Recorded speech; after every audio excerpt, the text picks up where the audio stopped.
Hello बच्चों। Biology classes में आपका पुनः स्वागत है। आज हम सीबीएसई के 10वीं क्लास के टॉपिक के बारे में आपसे बात करेंगे और वो है रिप्रोडक्शन। वैसे तो फिजियोलॉजी में बहुत से टॉपिक हैं, digestion, respiration, circulation, excretion, nervous system, endocrine and then this reproduction.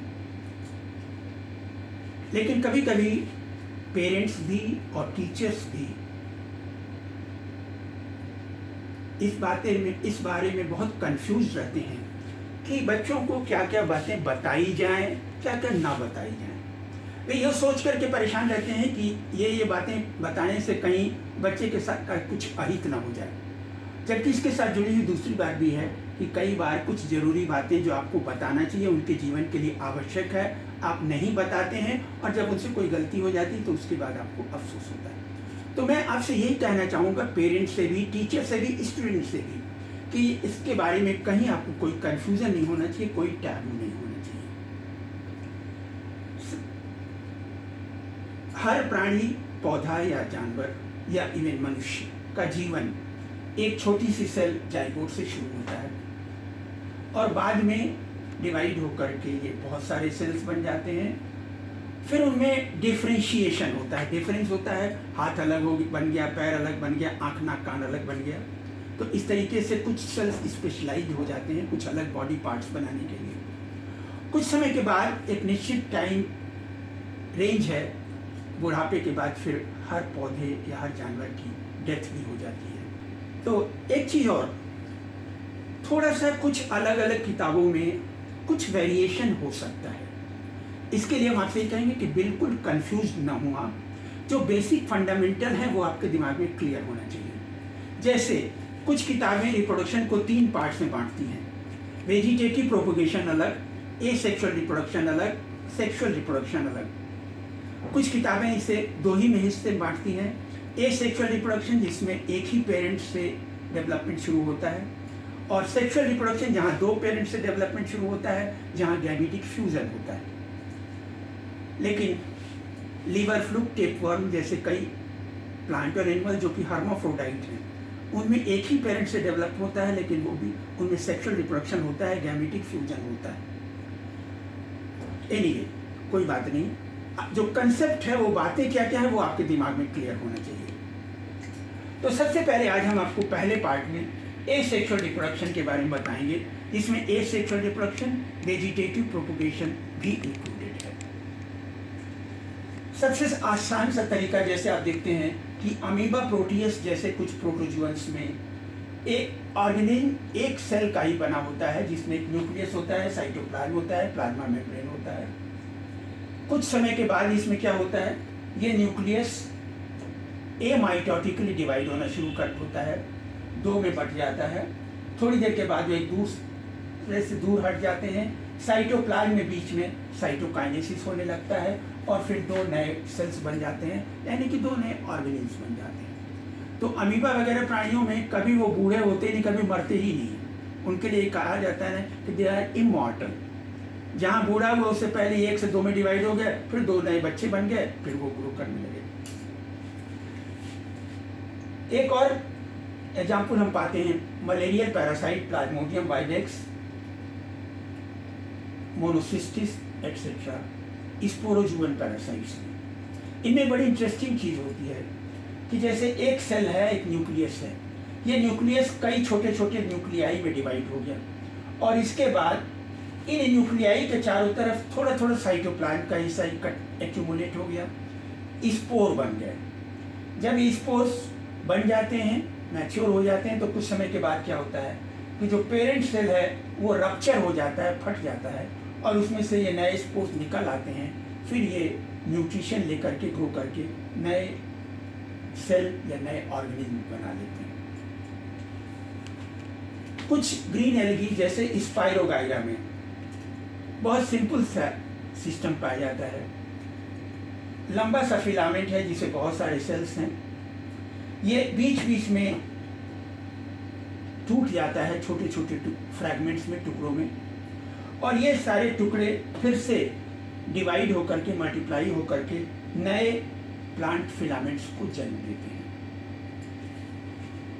कुछ प्लांट्स और कुछ एनिमल्स में रीजेनरेशन पाया जाता है, जैसे प्लानेरिया। तो प्लानेरिया में क्या होता है कि एक जो एनिमल है, इसका बॉडी अपने आप भी या कभी कभी आप खुद इसे काट दें कई टुकड़ों में, तो ये कई टुकड़ों में टूट गया और ये सब टुकड़े फिर रीजेनरेट होकर के कंप्लीट एनिमल को जन्म देते हैं। हाइड्रा में एक चीज़ पाई जाती है जिसको कहते हैं बडिंग। इनमें जो पेरेंट एनिमल है उसके बॉडी के किसी हिस्से से छोटा सा एक आउटग्रोथ डेवलप होना शुरू होता है, उसके सेल्स डिवाइड होने लगते हैं, ये आउटग्रोथ थोड़ा और बड़ा हो जाता है तो इसे बड कहते हैं। जब और बड़ा हो जाता है, सारे ऑर्गन्स इसमें बन जाते हैं, तो ये यहाँ से ब्रेक होकर के अलग हो जाता है और फिर डेवलप होकर के नया ऑर्गेनिज्म बना लेता है। ऐसे ही ब्रायोफिलम, जिसे पत्थर चट्टा भी कहते हैं, इसके लीफ में कभी कभी इसके साइड में कुछ नॉचेस होते हैं और नॉचेस में छोटे छोटे प्लांटलेट्स डेवलप होने लगते हैं। छोटा सा उसमें रूटलेट भी डेवलप होगा, छोटे छोटे लीफलेट भी डेवलप होने लगते हैं, कई छोटे छोटे ऐसे प्लांटलेट्स डेवलप हो जाते हैं और फिर ये टूट करके गिर जाते हैं, सॉइल पे गिरते हैं और फिर डिवाइड होकर के नए प्लांट को जन्म देते हैं। कुछ एनिमल्स और प्लांट्स में कुछ एसेक्सुअल रिप्रोडक्टिव बॉडीज होती हैं जिन्हें स्पोर्स कहते हैं। जैसे फंजाई राइजोपस में क्या होता है कि जो माइसीलियम है इसमें फिर कुछ इलांगेटेड स्टॉक लाइक स्ट्रक्चर होते हैं और इनके टिप पर गोल गोल नॉब जैसा स्ट्रक्चर होता है। नॉब में थिक कवरिंग होगी और उसके अंदर बहुत सा, इस स्ट्रक्चर को स्पोरेंजियम कहते हैं और इनके अंदर जो छोटे छोटे सेल्स जैसे स्ट्रक्चर डेवलप होते हैं उन्हें स्पोर्स कहते हैं।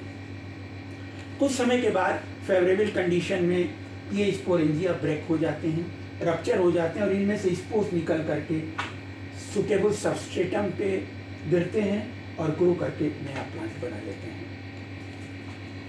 एक और चीज़ आपसे शेयर करना चाहूँगा। नो डाउट स्पर्म और एग दोनों half of the genetic material provide करते हैं। जैसे ह्यूमन बीइंग के सारे सेल्स में 46 क्रोमोसोम्स होते हैं, तो गैमीट्स स्पर्म्स भी 23 क्रोमोसोम्स प्रोवाइड करते हैं, ओवा भी 23 क्रोमोसोम्स प्रोवाइड करते हैं। लेकिन इनमें एक फ़र्क आ जाता है, बाद में डिफरेंस हो जाता है कि डेवलपिंग एम्ब्रियो के लिए फूड एक्यूमुलेट करने का काम सिर्फ एग करता है। एग के साइटोप्लाज्म में रिजर्व फूड मटेरियल योग एक्यूमुलेट होने लगता है। अब इस योग के अमाउंट का भी फर्क पड़ता है। जैसे कुछ एग्स माइक्रोलेसिथल होते हैं, इसमें योग कम होता है, तो इससे थोड़ी देर तक का तो डेवलपमेंट हो जाता है और इसके बाद क्या होता है कि अंडे का खोल रप्चर होगा, हैचिंग में उसके अंदर से लार्वा निकलता है, मछली के से मिलता जुलता जैसे, और ये लार्वा फिर बाद में एनवायरनमेंट से खुद ही ग्रीन प्लांट्स को खाना शुरू कर देता है, फिर कुछ दिन में ग्रो करता है, ग्रो होकर के नया एडल्ट बना लेता है। मुर्गी के अंडे में आपने देखा होगा, मुर्गी के अंडे में बहुत सारा योग, बहुत सारा एल्ब्यूमिन होता है, तो ऐसे एग को मेगालेसिथल कहते हैं। इसमें फिर इतना फूड मटेरियल रहता है कि उससे चूजा जो नन्हा सा बर्ड का बच्चा है, तो वो डेवलप जब हो जाता है तो फिर क्या होगा, अंडे के खोल को फाड़ करके बाहर आ जाता है, इसमें लार्वल स्टेज नहीं पाई जाती है। ह्यूमन बीइंग में और इंटरेस्टिंग चीज़ पाई जाती है कि यहाँ पे एग में इतना ही रिजर्व फूड मटेरियल योग रहता है कि जिससे 8-9 दिन तक का डेवलपमेंट हो सके। तो इसमें क्या होता है कि ये 8-9 दिन तक का तो डेवलपमेंट हो जाएगा, उसके बाद ये ब्लास्टुला स्टेज तक पहुँचेगा और उसी समय फिर 8वें से 9वें दिन के बीच में मदर के यूट्राइन वॉल से ये अटैच हो जाता है। इस अटैचमेंट को कहते हैं इम्प्लांटेशन। उसके बाद प्लेसेंटा बनता है और प्लेसेंटा के बाद फिर अम्बिलिकल कॉर्ड बन जाता है। तो ये जो डेवलपिंग एम्ब्रियो है, मदर से फूड, वाटर, ऑक्सीजन सभी चीज़ें विथड्रॉ करने लगता है और 9 महीने के बाद जब फुल्ली डेवलप्ड हो जाता है तो एक नन्हा सा बच्चा पैदा होता है। तो आज की बात बस इतनी ही। Thank you very much. Next turn पे हम लोग सेक्सुअल रिप्रोडक्शन के बारे में बात करेंगे।